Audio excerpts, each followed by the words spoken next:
the older I get, I find out how really it's everything, how important this is. And that's why, you know, it's hard for people to transition out of playing, man. I don't think it's the biggest thing that I miss is that connection. You know, whether it's bus rides with my boys on the bus rides in the minor leagues or being in the big leagues, you know, shooting the crap with the guys in the clubhouse and those playing cards and all those type of things. Those are all the things that I miss. And so also, you know, connections like, you know, this right here, right? Mm-hmm. The fact that baseball and Red Sox brought us together. You're Right. talking and you're telling me about your girlfriend and this time that you went through. And you talked about mindfulness. Like, it's all connection. We're all connected in some way. Mm-hmm. And, you know, it's really cool. And I'm really, you know, thankful in that way to baseball. Like, Mm-hmm. baseball has brought a lot of really awesome people into my life. I've gotten to go to you know, places I'd never thought I'd go before around the country, and you know, a lot of lifelong relationships. Mm-hmm. But just to start off, I was just curious, like during your childhood, like who's your favorite MLB team? Oh, good question. I really didn't have a favorite MLB team, just because I grew up in Denver, Colorado, and we didn't get a major league team until I think '94 with the Rockies. Mm-hmm. So I kind of just had favorite players. You know, I watched a lot of Cubs games because that was what was on where I lived, WGN. So obviously, you know, I liked Andre Dawson, the Hawk, Sean Dunston. You know, I wanted to be Barry Larkin playing shortstop, and Ozzie Smith. Mm-hmm. I remember my grandfather watching a Mets game, and I was probably, I don't know, man, 6, 7 years old, and I was getting ready to go to like the kitchen and grab something, and you know, he's like, you know, just hang on, you don't go anywhere when this guy's hitting, and it was Darryl Strawberry, and you know, so that day I instantly became a Darryl Strawberry fan. I remember when the starter jackets. You might be a little too young to know about the starter jackets, but they came out with these starter jackets of each team, and I had a Mets jacket. So why, I don't know, the Mets, but so I instantly became a Mets fan after that. And then going up, you know, through high school, I you know, Gary Sheffield. I wanted to be Gary Sheffield Mm-hmm. as a player.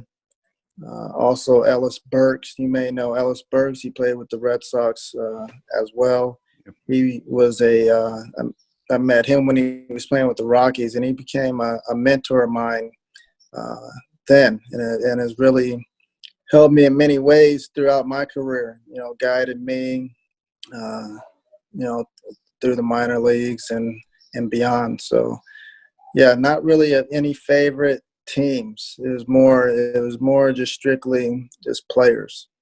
That makes sense, and that's pretty cool. How you had a guy, especially like Ellis Burks, who was able to, you were really able to connect with, and he was able to help you, especially sort of through a time in the minor leagues when you were a very highly touted prospect. You know, you got drafted in the first round by the Orioles, 26th overall. So that must have been a lot of pressure, especially when you first got drafted, and being able to have somebody like that next to your side must have been, you know, pretty relieving. Yeah, man, it was, and I met him actually when I was in high school. So even before I even got drafted, you know, and he helped me when I got drafted, kind of making the decisions and just being there to bounce stuff off of. Again, I remember him giving me a couple outfielders gloves, and it was like the best. It was like Christmas. I think I used the glove right away, and the game wasn't even broken in yet, and I was using it in the game just because I was so hyped up. Um, but yeah, getting I got drafted in '97, and I had a I had a scholarship to go to Texas also, and I always looked at it as not any pressure. That it was going to be a good decision either way, whether I went to college or I went and played professionally.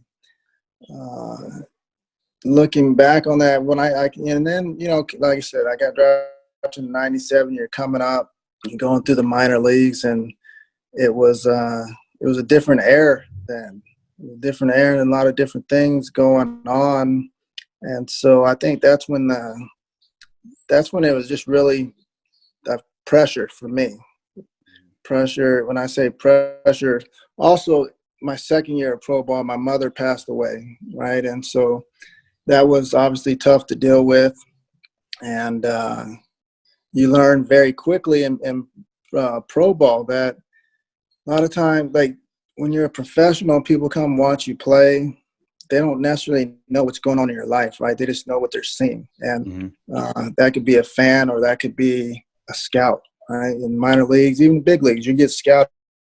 Every game's scouted, and so they're just going by what they see on the field, right? They're not like they don't know what's going on in your life, and so at that point, I think there's people started writing different things about me that were not necessarily who I was as a player or wanted to be, but I was just going through something, and it's another reason why I'm so passionate about the mental game, mental skills, because at that time, not only you go through failure, you go through things in your life off the field, being able to have a resource to deal with those things and understanding that the mental game is a skill that you can develop just like the physical skills that we spend so much time developing. And it wasn't necessarily the physical things. I had it was all physical skills. If I could go back and do anything differently, it would be to understand that the mental side's a skill, and if you want to get good at anything, you have to do what? You have to practice, right? So spending time practicing that mental game, and that then that leads me to and the thing about this practice is practicing being in the moment, right? Practicing being in the moment. And I say that because I myself spent so much time, even in the minor leagues, you find focusing on everything but the moment, right? Like, man, why is this guy here?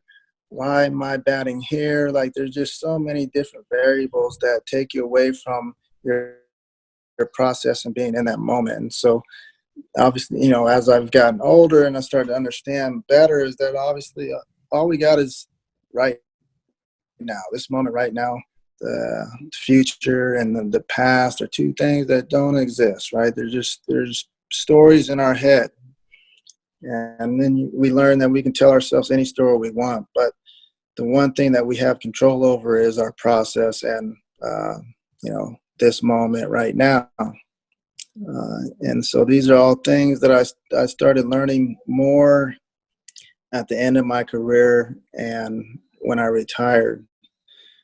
But the same thing, I never, other than that, between like the air of coming up out of high school and you're playing and basically what they call a steroid air, right? And you're competing against these guys, having pressure to, get to the big leagues, right? And you see other guys getting to the big leagues, passing you up. So that's really the only pressure that I felt, and it was a learning lesson that I got busted for doing steroids. I did like a week, 2 weeks, and it was like something that would happen for me. It was probably the best thing because it was really just a reminder for me that Uh, there's no substitute for hard work. You Right. put in the work, and it'll pay off. Um, and so that's really all. That's all the pressure that I've ever felt. I've always been a person that welcomed pressure, like whatever pressure is, because it's not even a thing, right? It's just whatever story you're telling yourself in your head. Mm-hmm. When people say, it's pressure, well, what is it? What does it look like? What is, nothing. It's just these stories we tell ourselves. And then, Right. like I was saying before, we could tell ourselves any story. And it's just like how you were telling me about, your girlfriend and what happened with that and the things you went through, and how everything happens for a reason. Right. Awesome. Well, that's how I started to feel like everything is happening for me. All these Mm-hmm. things are happening for me. No matter what it is, it's happening for me. And I'm changing my mindset to that. And so instead of being the victim, understanding that, okay, these things are happening for me. What purpose can I draw from what's happening? What can I draw from that? How can I get better? When we're doing the mental skills program with the Cubs, the foundation was this thing called the growth mindset. And, the growth mindset is just that, basically, that there is no such thing as failure. Only if you quit. But failure is an opportunity to get better, to grow. Exactly. So we actually, we want to embrace this failure, especially in the minor leagues, especially at a young age. Mm-hmm. The more things that you can experience now, and the more failure that you can experience, the better you're going to be. Mm-hmm. And that's what just all it comes down to. And so when we learn to lean towards that, meaning like leaning towards things that, man, I may not be able to do this, or I'm going to do this hard homework or the hard project, and there's a chance that I might not do it well, but then there's a chance you might do it well. Mm-hmm. And either way, you're going to get better in the process. It's all about the perspective. That's it. That's everything. Mm-hmm. As long as you learn that, man, that's all that matters. Whether you think you can or think you can't, you're right. Exactly. And that's sort of something that, like, I feel like is the best sort of way to look at life is like, and we are asked, like, in my college classes, to speak a lot about, I'm in a lot of different sales classes, so we asked to speak about sort of like the failure of sales, and that sort of failure. And so I bring the whole lesson back to perspective. It's a perspective on, if you're going to go into this presentation thinking, oh well, I'm going to fail, you're going to fail. You're going to stutter. You're going to be all nervous. But if you go into this presentation all positive, or just with the mindset of, I'm going to go in there and do the best I can, that's the way that you're going to at least be able to, not have that anxiety all in your head. Because it's really crazy, because especially with social media these days, anything can really set off your brain to give you pressure, give you anxiety, and put all these different sort of cancerous thoughts into your head that really sort of really deter your confidence. It's really crazy how complicated the mind is, and how easy it is for you just to be able to overthink and go on these strings of sort of what you talked about. Why was I not being brought up? Oh, maybe it's because of this. Oh, maybe it's because of this. Oh, maybe it's because I did this 10 years ago. Who cares? It's in the past. And that's sort of something that I bet you really sort of, as you said, learned about throughout your different experiences, in the league, and throughout your 16 years in the MLB. Because I mean, it's just crazy to be able to obviously connect like regular life into the baseball aspect, because people don't usually think about it that way. No, they don't, right? Because we're so worried, about this judgment, fear, failure. How's it look good, look bad? And it's always that aspect of it is worse now. And I could imagine if I had access to the social media when I was playing and coming to the minor leagues, and stuff that people deal with now, and I really empathize with them because, man, there's just so much stuff that can suck you in. Hmm. So much external things, right? Right. And so we got to. You're talking about the thoughts in your mind, and like 75% of the time, our minds are wandering. Right? Our minds are wandering where our subconscious state, and half of those thoughts are negative thoughts. Right? Negative thoughts are going through our head, and so unless we become aware of what our thoughts are, okay, these are my thoughts, and understanding that they're just thoughts, and that we can change our thoughts once we understand what they are. We develop this self-awareness, and we also know that it's tough to get a positive result with negative thoughts, with negative thinking. And it's another reason why I understand how important this mental game is, because you can hit 5,000 balls in the cage, spend 5 hours, all this um, quantity, right? You get in the batter's box and you don't believe that you can execute. You don't believe that, basically you can get a hit.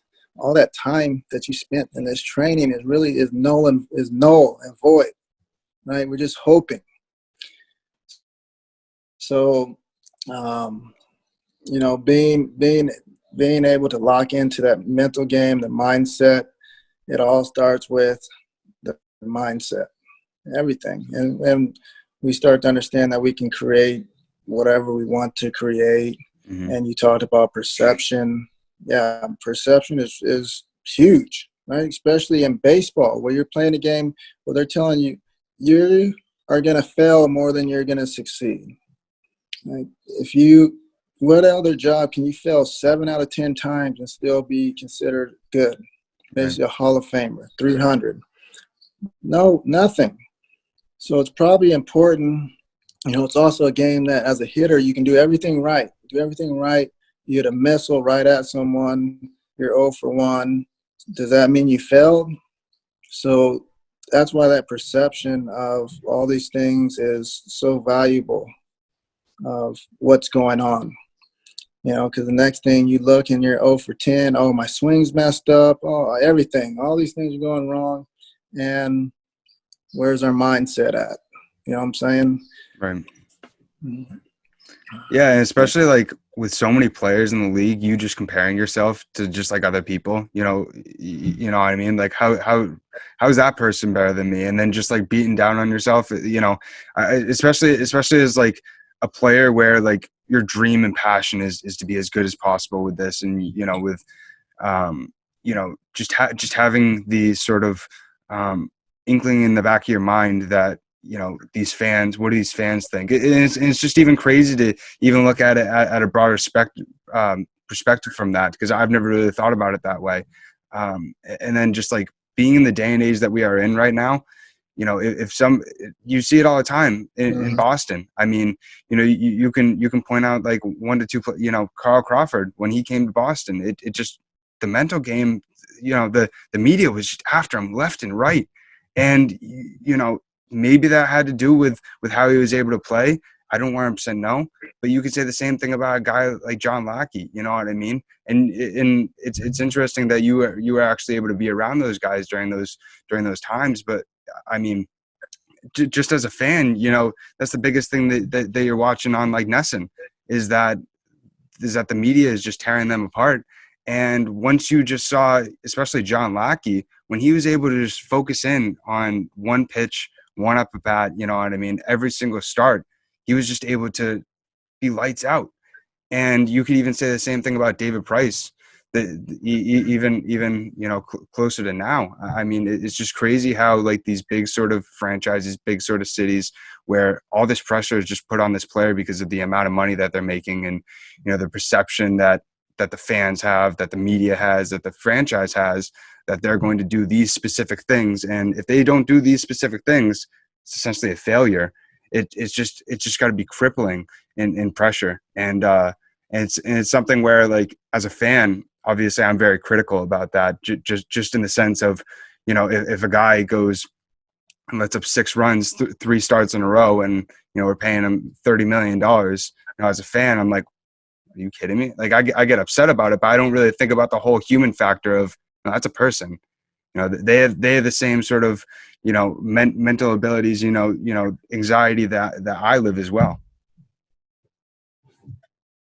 Yeah, absolutely, man.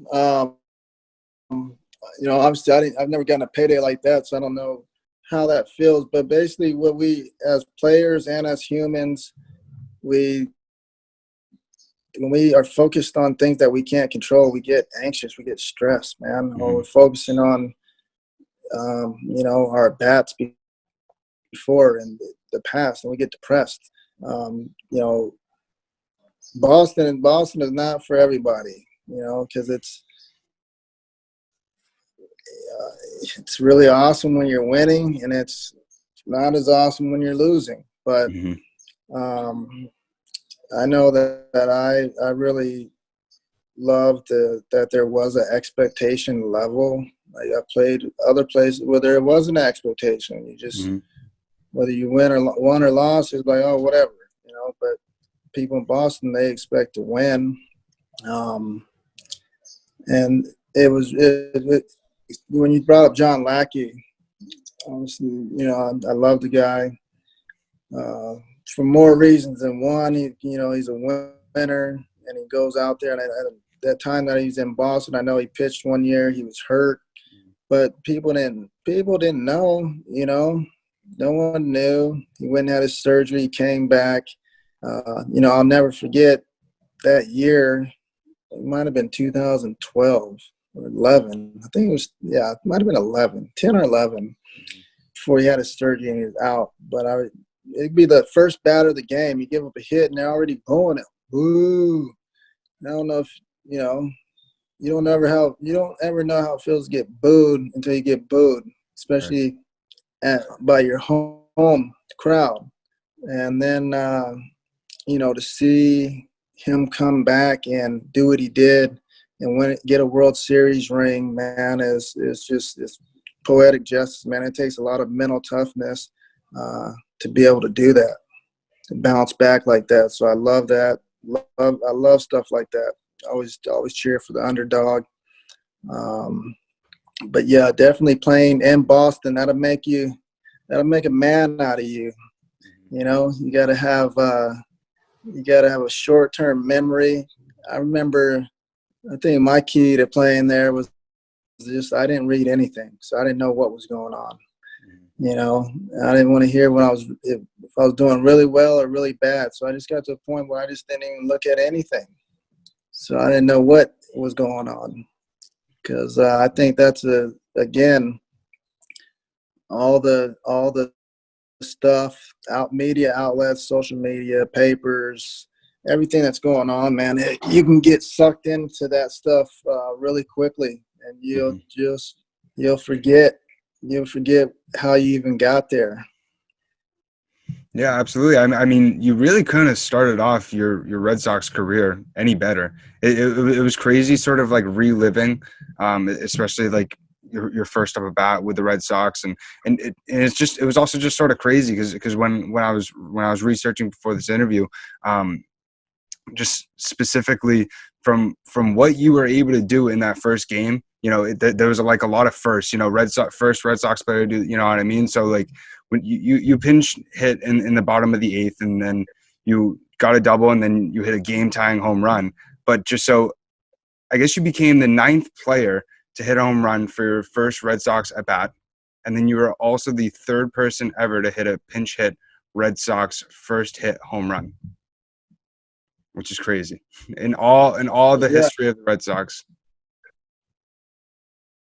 I know. Isn't it's really crazy, right, Hmm. man? You think of all the history, everyone that's put on this uniform, and I mean, I couldn't even imagine. You couldn't write a script better than that, man. And that that first game, even the process to how I even just got to the field, and you know, didn't take any batting practice.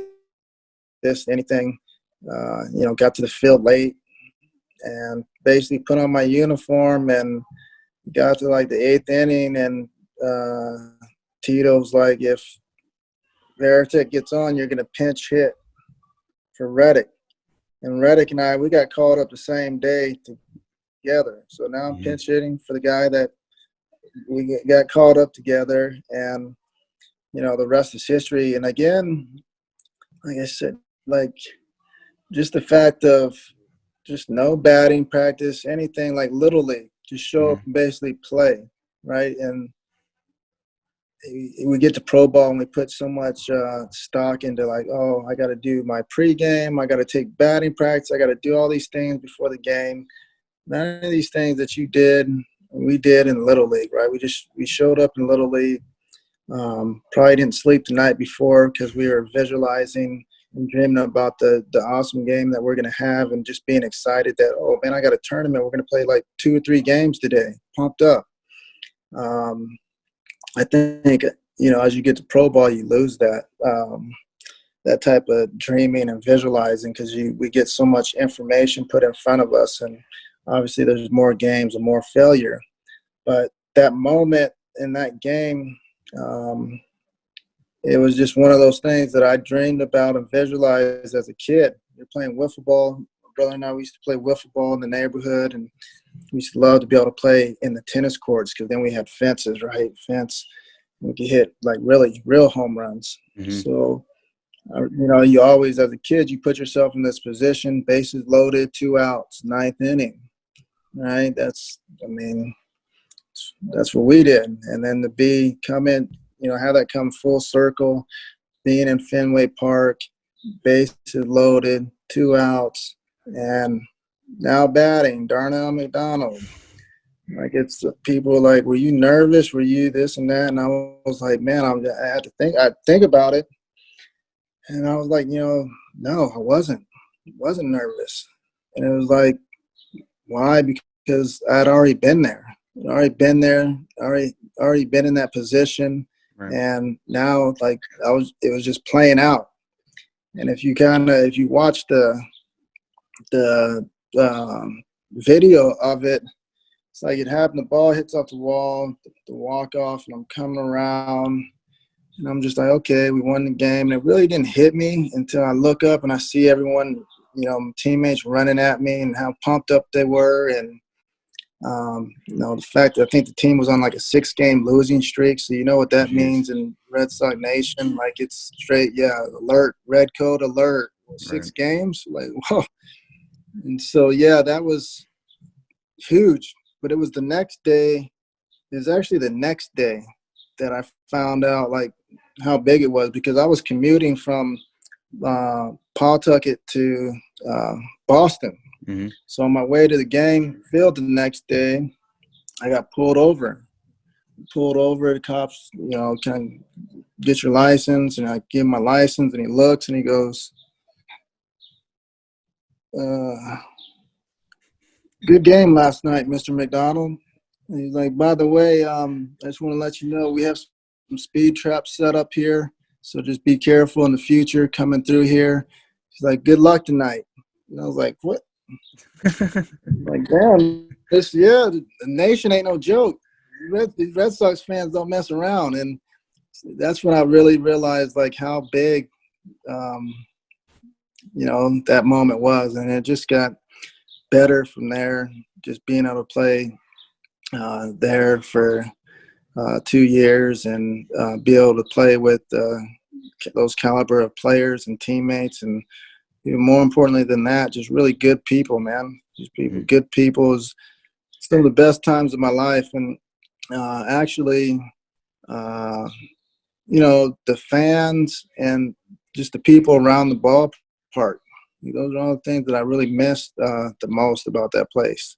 A lot of good people, and people that, such as yourself, that love their team and love the history about the team and support the team, hopefully through good or bad. I don't know which one you are, but a lot of people that talk shit too when you're losing out there. Yeah.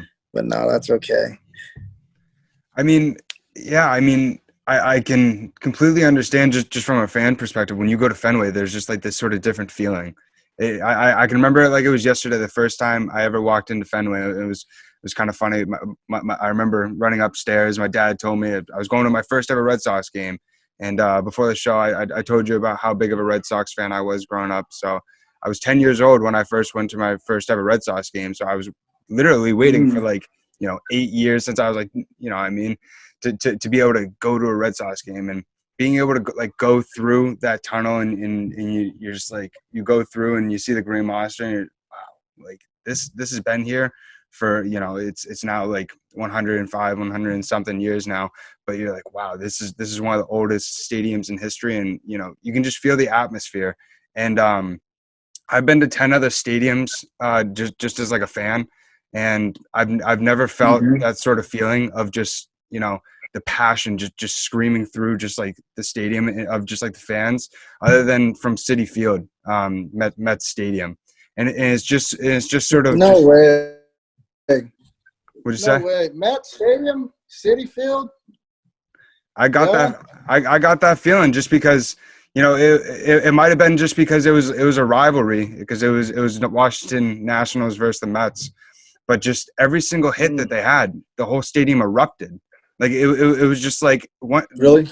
one strike, the whole stadium erupted, and it was crazy because I went to the Mets game the first day my dad and I went on a trip over the summer, and it was Mets, and then we went to the Yankee Stadium after that, and we both looked at each other at Yankee Stadium. We were like, "Isn't this kind of a different feeling?" Like everybody around here, like we looked around, everybody's like looking on their phones, everybody's all laid back, kind of like they're at the beach. I'm just like, Yeah. there's a baseball game going on. Like your team is win. I know it's the Orioles, but your team is winning. Like what do you? And it was just sort of like it just made me sort of appreciate more just the home stadium that Fenway is. And Hmm. and I just want to tell you one more stat, especially from that incredible debut game that you had, that you were the first ever member of the Red Sox to collect a game-ending RBI in your debut with the club. Isn't that crazy? First Yeah, it's ever. nuts, man. It's nuts. Hopefully, there'll be a trivia question in some bar somewhere on one of those trivia machines. But Right. like, really, like, come on, man. I can't. It's just hard to believe. And Mm-hmm. what better place to have something like that happen than the Fenway Park? It's. I get chills even just thinking about it because it's just such a special moment, man. I And then probably, so I probably wouldn't be sitting here in front of you right now, right, yeah, 10 years I probably later. wouldn't even. I would have heard from you probably from what you were able to do, with the Cubs and just being the first ever mental skills trainer. I think that's wicked interesting. I probably would have found you one way or another, but you're right. We wouldn't have been able to connect like this and be able to really talk about the Red Yeah. Sox and the amazing place that Fenway is. Well, I probably wouldn't gone to the Cubs if it wasn't for that night. But we all, like I said, man, all these things are happening for us. Hmm. Everything's happening for us, and just like that whole night and every that even the whole day, all that. I It's like yesterday, like this stuff happened, and I can't. And just the 20th. So a few days ago, 10 years ago, Right. and I can't believe it, man. It's been 10 years. It's been 10 years since that. It's crazy. Um, but yeah, much love to all the Red Sox fans, the nation, because it's the nation is really the nation, and you understand that when you go to other places and you play there, and there's more fans, Red Sox fans, than they're the team, their home fans. Hmm. Um, it's almost a couple times just like you almost feel bad, like we're playing in their stadium, and it's like we're playing a home game, and it's just the love that Red Sox Nation they have for their team, uh, and it's unbelievable feeling to be able to put that uniform on. Absolutely. I'm just curious, was there anybody during your time playing with the Red Sox that just you grew like a good relationship or you learned a lot from during your experience with the Red Sox? Yeah, good question, man. There's, that's the thing. There's just so many. There's just so many that I really like. Almost can't even name like just one. I just do it injustice. But I would think I was telling someone that the other day that in that 2010, the year I got called up there. Just so many. I've never been around that many good people. They're Hmm. just good people. And we didn't go to the playoffs and do all that, but it was the best time that I had playing baseball, just because of the people and relationships. And so I learned so much from all these, and I tell people now that this is real. This is how I learned to be a big leaguer, by watching these big leaguers, like these really good players that have been doing it for a long time at that level. Are these are big leaguers, and success leaves clues, right? And Hmm. so I learned so much from just watching different people, whether it's Petey, obviously, Petey is um, his confidence, that he always had in himself. No matter if he was 0 for 20, he was always like, man, I'm going to get this guy, Mac. I'm going to get him. I'm like, Petey, you're 0 for 20. Um, he, always believed this guy was creature of habit. He's always going to be the first one in the cage, first one ready for the game. He got his full uniform on, wrist taped at 6 o'clock, walking around talking shit to everybody. Um, Obviously, Big Poppy.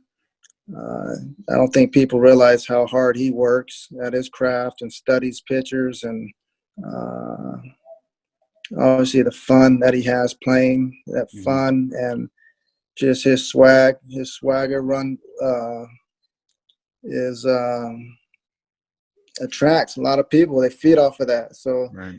him, and then Euclid, obviously Uke, man, his Armageddon style of every at bat, man. He was in every at bat. Like, he didn't waste any at bats, and that's another thing that I learned is just so valuable. Hmm. How many at bats we go and we waste because we don't have a plan of what we want to do. So I could go on and on, man. I can go on and on, and that was the beauty of that season. Like, there's just so many people that touched my life and taught me so many things on and off the field. Yeah, it's interesting that you bring up Dustin Pedroia because of how many people I've watched as a Red Sox fan. Dustin Pedroia is my favorite player of all time, just because of sort of what you talked about, the essence of why he plays, and just I was always told when I was growing up I was too small, and that's the reason why I didn't make my middle school baseball team 2 years in a row. I was too small, and so I just grew to that grit and that passion and that drive to want to go towards every up at bat. Every ball that comes towards me. I was also a second baseman as well, so any ball that came towards me wasn't coming by me. And I always just loved just sort of just like the grit that he had to get to every single ball with like his diving plays and just really not even caring about that he's 5'8", 5'9". They're still trying to figure it out. But how like he was just able to just go out there and just have like the passion and really just I believe, and it's very unfortunate, where his career has gone, and I'm praying to God that he still has one more game where he's able to just like step up to the plate and just be able to have Red Sox fans and Red Sox Nation really just show him like everything that they meant to him. Because I think he changed a lot of people's lives. I think he changed a lot of people's perspective, not only just like on how to play the game of baseball, but just how to live your life. And he's just a guy that I've always looked up to, and somebody that I've just not only like tried to emulate my baseball style from, but mainly just like what we've been talking about, you know, just like the mental game and just going out there and just trying to, you know, take every up at bat as your last, and really just be able to, you know, just have the passion that he had. It must have been really neat to be able to be around all those sort of different people that you talked about, like Euclid, like Veritek, just like Big Poppy. Like I watched the 2004 documentary of like when he first obviously came over to the Red Sox, and just like hearing him talk about just now, sort of how he prepares for every single up at bat, and you know, it's all about Red Sox Nation, and it's all about the fans. And especially when 2013 happened, he said, you know, this is all for the fans, and it doesn't matter like what happened yesterday, what happened, what's going to happen in the future. It's all about the fans, and this is what we're doing it for. And you know, it's just amazing. Just I bet being around all those different type of people. Yes, sir, man. That's what you call gamers. Those guys are gamers, and you know, they're passionate. They're really passionate about what they're doing, and that's what it's all about, man. This passion. A lot of times we lose that passion because of the business of the game, but you know, you want to be good at anything. It starts with being passionate about whatever you're doing.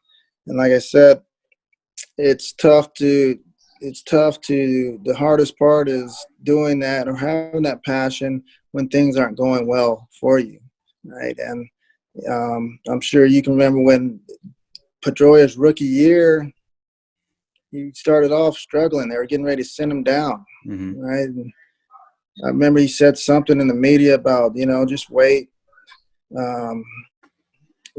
I'm going to, end of the year, I'll be hitting 300, and I'm going to be hitting lasers all over the field. And I think that's when he became the laser show, right? I remember asking him, like, why do they call you laser show? He's like, because I hit lasers, straight face too. And that's just the mindset this guy had, right? We talk about, you know, a lot of things start with our mindset, setting our intention. And he is one person that embodies setting his intention. I mean, all the way to this guy wore camel spikes, camouflage. And Petey, why you got camel spikes? Because I hunt heaters, he told me. I hunt fastballs. Again, all right, yeah, that works. And I understand it even more. That was his mindset. I hunt. I'm hunting. You know, he is. And there was a lot of one-of-a-kind players there. And I think, shoot, man, I hope that people such as yourself and more people, like, you know, appreciate these players and what they did, because these are the type of players that don't come around all the time, you know, ever so often. These are these type of players and people, because I you know, I watched like Big Poppy, all the stuff that he does on the field, but even the thing that really impressed me is all the stuff that he does off the field, all the charity stuff, all, you know, how he treats people off the field, all these things and I talk about, you know, that's how you learn. This guys tell me how to be big leaguers. These are big leaguers, but also like that's a superstar. Like Poppy's a superstar, and he's a superstar for, you know, this whole body of work, just not for what he does on this field. You just watch how many lives that he touches away from the field and how he treats people. And he's the only person that I've been around. Say, like, it don't matter what country you're in, where you're at, like, people know Big Poppy. You know, Big Poppy, Big Poppy. So when they made that commercial, I know Big Poppy, like, it really made sense, because it's just, I would sit back and laugh because, you know, people love the guy. They love him. Yeah, absolutely. I mean, it was funny. I went to the Dominican Republic like 3 or 4 years ago, and just since I was wearing a Red Sox hat, everybody, hey, Big Poppy, you know Big Poppy, and it was just like wicked funny, and even like I remember like we were in this bus and we were driving around, and somebody like pointed out that, like, just so you know, that's Big Poppy's like apartment over there. I'm like, oh, would have never known. I'm like that's kind of funny. But I mean, you were sort of in a unique situation in your career. You know, not a lot of players are really able to play for, you know, the Red Sox and the Yankees. So you really got to see, you know, two different sides of, in my opinion, sort of how to play the game. Sort of, you know, the Yankees are painted as, you know, prim and proper, sort of very high class professional baseball, and then the Red Sox are sort of, it's sort of just been this persona since 2004, just sort of guys that just like to let loose and have a good time and, you know, just enjoy the game. But, you know, they're both very winning franchises. And so I was just curious, just from your experience, just being in both different atmospheres, did you notice any sort of differences? Well, I mean, like I said, you would have blinked, you would have missed me when I was with the Yankees, but I think you hit the nail on the head, man. That's the difference there. Like one's corporate and one is just you know, blue collar, bring your lunch pail to work and you know, get the job done. And you know, that's the thing about everything, is that there's not just one way to do things. Right? There's not one way, and that way works for the Yankees, obviously, because they have a lot of banners in their with their organization, and you know, same for the Red Sox. But I know that I would say I'm more of I like just the blue collar approach, man. That's how I grew up.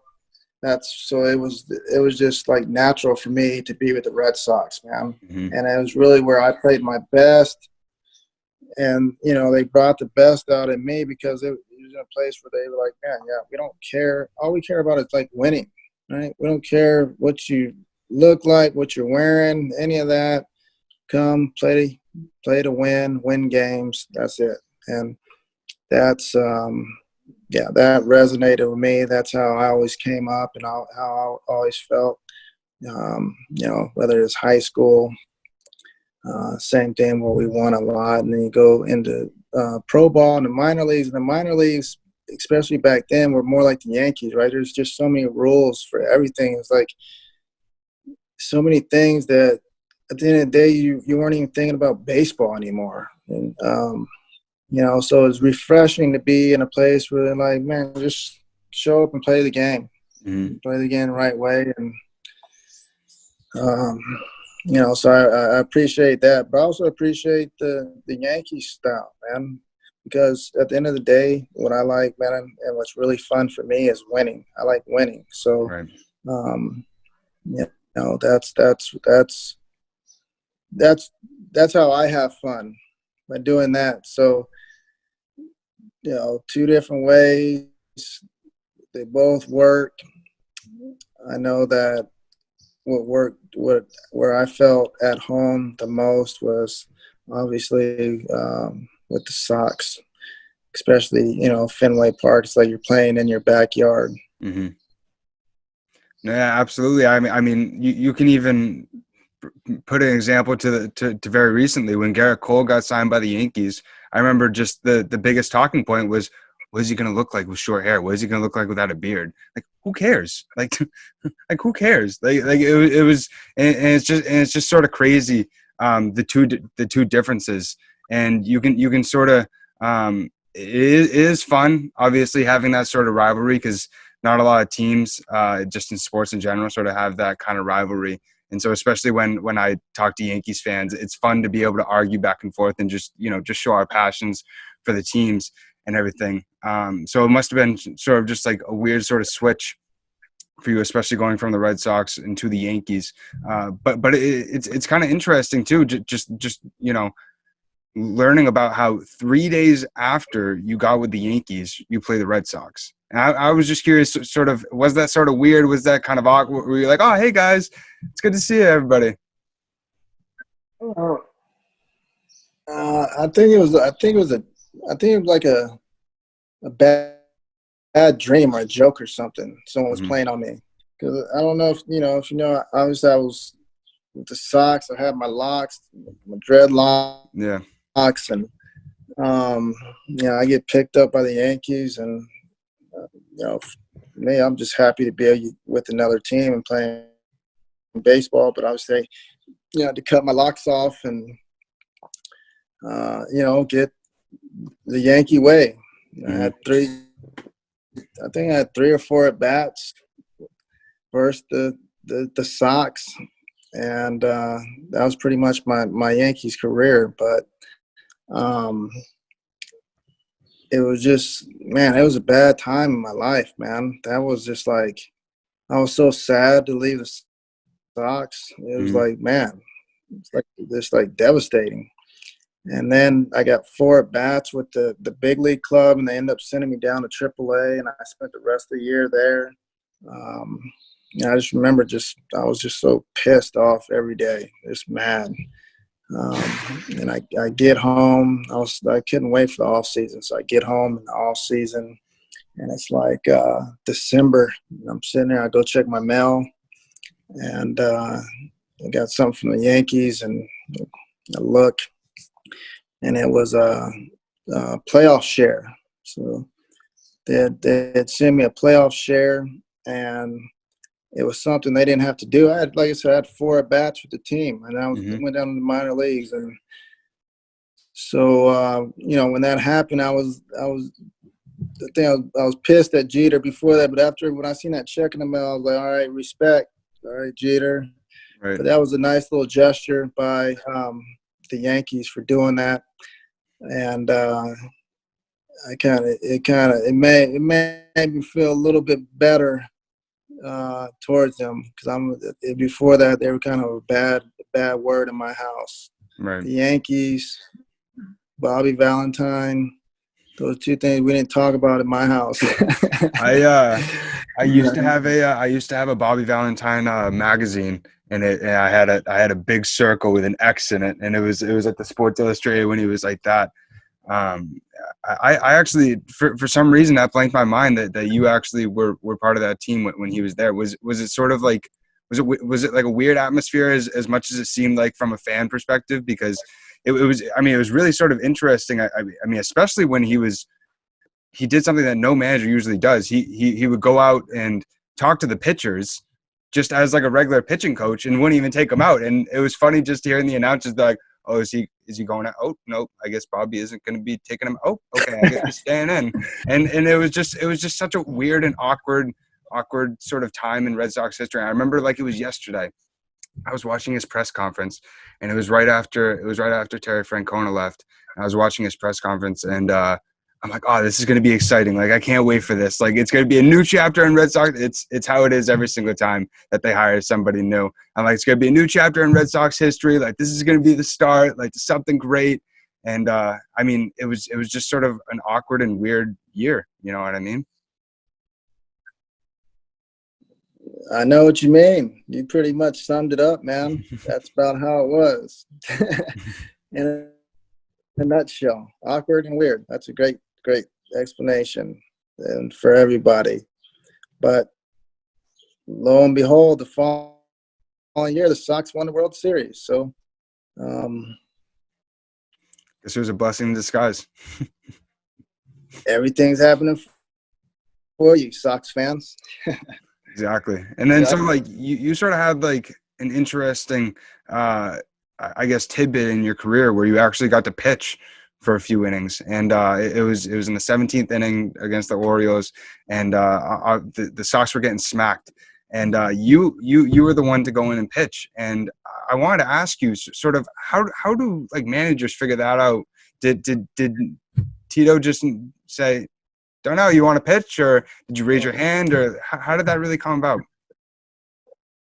Well, I'll tell you. So I pitched actually a couple times there. So the first time I pitched, I think it was a blowout versus the A's, and then the next time it was actually a tie game with the Orioles. So I'm pitching in a tie game in the 13th inning.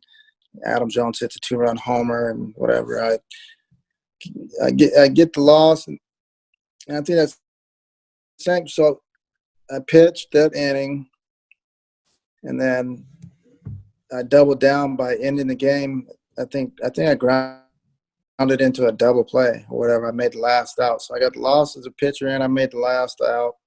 And then I got Johnny Miller sitting right there waiting to ask me some questions about the game. But how I got the pitch, this how you get the pitch in a big league ball game when you're not a pitcher. So like when you're the 25th man on the roster, that's I'm the first guy. I'll do it. I got you. Whatever you need. And it was I think if you watch the first, I think I was nervous. I was nervous the second time when I pitched in a tie ball game. And I learned that it's not as easy as it looks to throw a strike, number one. And then I learned, man, you don't want to be 2-0 to many big league hitters. That's not a good feeling as a pitcher being 2-0, especially guys like Adam Jones. But yeah, man, pitching is tough. But I definitely I enjoyed it, man. I enjoyed it. And I can say, man, I pitched in the big leagues. I have an ERA in the big leagues. I think it's 4 something, but I have an ERA, and I think I touched 90 or 91. Wow. And luckily, I didn't blow my arm out because I look at my mechanics. How I was pitching, I was like, I don't know how I didn't just tear the whole entire right side of my body. That's funny. Yeah, that must have been kind of awkward. I mean, especially just like going in there, especially in a tie game. I mean, not really knowing like what is going to happen, especially as a position player. You're like, all right, well, I guess I'm going to go out there and wing it, see what happens, and sort of what we've been talking about. Just allow life to go forward, and everything happens for a reason. So I mean, now you're able to really exactly like you said, I have an ERA in a major league game, which is really must have been really sort of cool. And then so it's crazy to talk about how you were in the league for 16 years, or you played in pro baseball for 16 years. And so was it difficult that moment when you decided to retire? No, man, it actually wasn't. Like when like you just gave everything you had to this process of getting to the big leagues and playing in the big leagues. It was almost like a relief, to be honest with you, because I just don't think people realize how much work it takes to that goes into not only getting to the big leagues, whether it's the off season or you're in the minor leagues, and then how much work it takes each day just to be prepared for that one at bat you might get. Right? There's just so much stuff that goes on in between that to where it was, for me, man, it was honestly a relief and understanding, like, my family to that point had been going to all these places, and I've had kids then, and I just didn't want to keep moving them around, not know where I'm going to be, and so I ended up retiring. I was really blessed to start. I think I retired for 2 days. I was blessed to work on the other side with the Cubs, and so, man, people are like, man, you're way nicer now. You seem like you're more happy. Yeah, man, I don't have that like stress, like trying to, your average, all these numbers that you judge based on, and am I gonna have a job next year? Oh man, it's a lot of things, man, a lot of stress, and a lot of things that made me understand why this mental stuff is so important, man, because a lot of times this stress and these things, we worry about things that haven't happened yet. We don't even know if they're gonna happen, but we worry about them. So, now understanding, man, like, hey, all we got is this moment, man, and we can really practice, and it's a skill about being in the moment, being present. And you listen to all these guys and these press conferences, don't matter what sport it is, they're like, I'm just focused on being in the moment. Steph Curry, Tom Brady, You know, Mm-hmm. talks a lot about being present, being in the moment, playing like a kid. Um, and you know, I think that's the one thing that the great players are able to do more and, you know, do better than the other players is that being in the moment, being present. You know, Michael Jordan, Kobe, these guys, no one ever talks about the 10,000 shots he missed, right? Mm-hmm. And he wasn't, and when the game's on the line, he's not thinking about those 10,000 shots or those 10 shots he missed in this game or not. He's thinking about this one shot that he's going to make, right? And so, you know, again, that's a skill that these type of players have, and a mindset. And the good news is that we can um, all develop that type of mindset. I think even to the point where Kobe called it the Mamba mentality. He had his own Mm-hmm. mentality, and mentality was basically, I'm going to focus on being better today than I was the day before. And you know, basically, you know, focusing on the process, being in the moment, which is the process, and understanding that that's all you got, and we can't control these results, even though we want to so bad, and a lot of times we are focused on these outcomes, and then we start finding out that we don't play very well when we focus on the outcomes, and then we get back to that process. So yeah, it was just to not have to do that for a living. Like my living depend on like getting the hits and being able to feed my family. Mm-hmm. But I look back, man, and I wouldn't trade it for anything. Unbelievable. Been so blessed to be able to, you know, play the game for that long, and you know, play at that level, and play for some of the most storied franchises in sports. Period. So it's pretty cool. And you know, really appreciate that, and I appreciate people like yourself, and that are really dedicated to their teams, and know their facts and know their history. Mm-hmm. So that's cool too. So hats off to you, man. I really appreciate it. Thanks so much for coming on, Darnell. Yeah, thanks for having me. Absolutely. Keep up the good work, Thank man. you so In much. school, stay powered by Duncan. Keep spreading that good energy and Duncan. I can't wait, man. I'll be watching you on TV someday with your podcast, and I'd be like, man, I remember that guy. Show me all his 100%. Jackie Robinson stuff, and you know, The dreams to your be on stuff in the NESM. back. So that's cool, man. Absolutely, yeah. The dreams to be on There you and go. report in the Red Sox.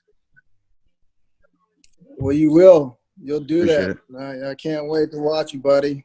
I appreciate it. Thanks so much for your time. I hope you have a good night.